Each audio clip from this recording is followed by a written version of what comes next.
তিনি তো আপনাদেরই প্রতিনিধি, আপনাদের রিপ্রেজেন্টেটিভ হয়ে তিনি বলেছিলেন শুধু পুরুষবাচক শব্দ কেন, নারীদের কথা কই।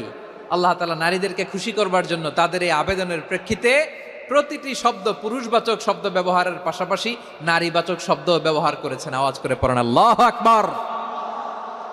তার মানে নেক আমল করলে, ভালো কাজ করলে, সৎ কর্ম করলে সেটাতে নারী আর পুরুষ সমান। পুরুষ ইবাদত করলে যেই সওয়াব, নারীরা করলেও সেই সওয়াব। পড়েন সুবহানাল্লাহ। That means women has been given extra attention in this verse. Subhanallah, how sensible Islam is and how lucky we are. আমরা কত লাকি।